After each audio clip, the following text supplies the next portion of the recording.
Iva, sewa qed tgħid. Ħalli fidi. Le mhux se ninsa. Ngħidlu żgur. Iva, ma ddumx ma tisma' minn Anna. Saħħa, saħħa. Iva, kif kull meta? Niġi mix-xogħol dejjem iżibek fuq it-telefon lilek paċ-paċ. Mhux hekk nibqgħu tgħid kieku ssibx tiekol u ssibx tilbes kieku noqgħod il-ħin kollu fuq it-telefon għall-informazzjoni tiegħek għadu kemm ċempelħuk. ċempelħija? Da xrid, kemm sar fitt, kemm lu li l-50 sena? Fitt sabiħ, fitta xi ħsiebek u jagħti kasek. Jieħu ħsibi xiex. Nippreferi il-fittaġni taħuk milli l-apatija tiegħek. Isma' ta' x'in qalalu, da jaqgħu ċempel qati xew xek kontrija, fil-każ jgħidlu li dik il-biċċa xogħol li kelli nagħmillu se jdu ma joħodha. Mhux ixewwex. Dak ċempel biex jara meta sejjer tara l-missierek int. Għalhekk dal-plejtu kollu. Kemm inni li mort nara? Ilek xahar żgur. Allura b'daqshekk. Xahar mhux ħafna, hawn min ma jmur jara l-xjuħ tiegħu ix-xhur. U inti jidhirlek li qed jagħmlu sew? Le, mhux qed jagħmlu sew. Allura bl-istess argument, laqqas inti mu qed tagħmel sew. Ara lor, jiena ġejt wara ġurnata xogħol u għandi bżonn noqgħod għall-kwiet. M'għandix bżonn nisma' pritki minn tiegħek. Dik il-problema tiegħek int. Meta tisma' xi ħaġa li ma ddoqx għal widnejk dejjem issemmi l-pritki għax ma tgħidx il-kliem qed inigżek. Mu qed iniggiżni xejn. Jien għadtlek li ġejt mix-xogħol u rrid noqgħod għall-kwiet. Għalhekk ċempillek dak il-merħla taħija li kieku ma ċempil xu, kieku m'intix qed tagħmel il-pritka. Qed titlef l-argument. Mela x'ngħidlek biex tmur tara l-missierek li huwa anzjan ifisser li qed nagħmillek xi pritka. Possibbli ma jgħaddilekx minn moħħok għid li missierek ikun aċċan biex jarak u biex jisimak u biex jitkellem miegħek. Melissa x'qiegħed home taħseb li m'għandux bżonnok. X'għandu bżonni da? Mhux sew qiegħed ġol home. Għandu min jieħu ħsieb u min idur biehem. Mela dak min jieħu ħsibu biss għandu bżonn. Għandu bżonn ir-rispett tiegħek bħala ibnu. Għandu bżonn li mħabba u jħossu maħbub u mela jħossu abbandonatu minn siminu li jidu. Ma jmorrux ħuti jaraw, mhux biżżejjed. Mela int mhux ibnu wkoll, għax ma tmux taraħ ta' spiss bħalma jaraw ħutek. Hekk jgħid li ħuk dejjem jistaqsi għalik. Għalkemm jieħu gosb ħutek li jkunu mdawrin miegħu, ġo qalbu jħoss in-nuqqas tiegħek. Imma possibbli jgħid tifla tħalli l-missierek isofri fl-aħħar ftit ħin ta' ħajtu. Possibbli tifla tħalli l-missierek jitkarab u jibki biex tmur taraħ ta' spiss inti. Filma ġej biex nagħmellek prit oħra. Però hekk nitkellmu daqsxejn mhux fuq hekk ta' mod ġenerali wieħed jirrealizza illi meta turi qalb tajba tkun qed gawdi int ukoll. Bil-Malti aħna ngħiduha hu kull qalb trid oħra. U aktar mal-qalb tkun tajba aħjar. Allura disservi minn ġiex naħat. Jekk jiena fil-bżonn u turini qalb tajba inti, li tkun qed tagħmilli l-ġid. Però jien li fil-bżonn tiegħek qed nagħmillek il-ġid ukoll. Għax inti għandek bżonn turi qalb tajba biex tħossok qed tgħix u tgħix sewwa.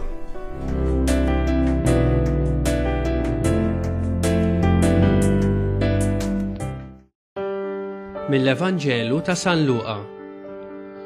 Ġesu niżel magħhom u waqaf f'wita flimkien ma' kotra kbira ta' dixxipli u folla kbira ta' nies minn kull naħa tal-Ludija u Ġerusalemm u mixtajta ta' Tir u Sidon. Dawn kienu marru biex jisimgħu u jfejjaqhom mill-mart tagħhom. Ġesu refa' għajnejh lejn id-dixxipli tiegħu u qal: Ħenjin intom il-foqra, għax tagħkom hija s-saltna ta' Alla. Ħenjin intom li għalissa bil-ġuħ, għax għad tkunu mxebbajn. Ħenjin intom li għalissa tibku, għax għad titennow. Ħenjin intom meta minħabba bin il-bniedem in-nies jobodukom, jaqtawkom minn magħhom, jajrukom u jwarbu isimkom bħalli kieku kien xi ħaġa ħażina. Dakinhar li jiġrilkom hekk, ifirħu u waqfżu bil-ferħ, għax araw ħlaskom kbir ikun fis-sema. L-istess għamlu missierietom lill-profeti.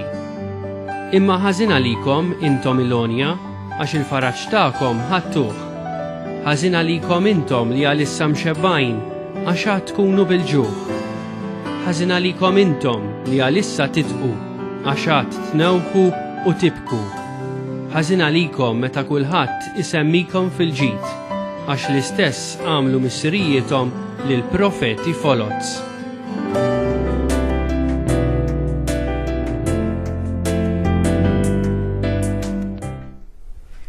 Il-Vaġelu illi smajna jgħidilna fih Ġesu ħenjin il-foqra, ħenjin l-imnikta, ħenjin dawk li huma bil-ġuħ. Għall-ewwel isu ma tagħmelx sens. Jekk jien fqir nista' nkun ħieni, jekk jiena imnikket nista' nkun ħieni, jew jekk jien bil-ġuħ nista' nkun ħieni. Allura għax qed jgħidlek? Għaliex minnu fqir sa jkun hemm xi ħadd illi jgħinu biex ma jibqax iħoss it-toqol tal-faqar tiegħu. L-istess minnu bil-ġuħ u l-istess minnu imnikket. Dan huwa nisrani. Bniedem ta' qalb tajba li jaqsam qalbu mal-oħrajn u kull mandu mal-oħrajn. Imma l-aktar bżonn li għandu l-bniedem u xi ħadd illi jħoss għalih u jħoss miegħu, illi jħobbu. Jista' ma jkun joqsok xejn fid-dinja. Jekk tħossok waħdek, nassikurak illi jkun joqsok kollox. Trid il xi ħadd viċin tiegħek. U għalhekk dara il-kumment li għamlet Lora lil Filip jiswa ħafna. Missierek li qiegħed f'Home għandu bżonnuk. Imma kint għandek bżonnu għax jekk inti turih qalb tajba lil missierek billi tmur taraħ u tħallih igawdik, inti wkoll sa tħossok aħjar.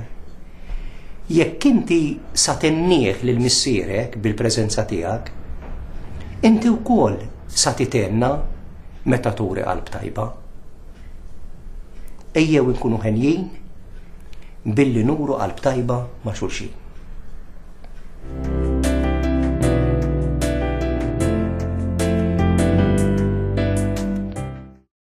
Fl-okkażjoni tal-festa tan-nawfraġġju ta' San Pawl, l-Arċisqof Pawlu Cremona u l-Isqof Mario Grech ħabbru l-programm uffiċjali ta' żjara f'Malta tal-Papa Benedittu 16.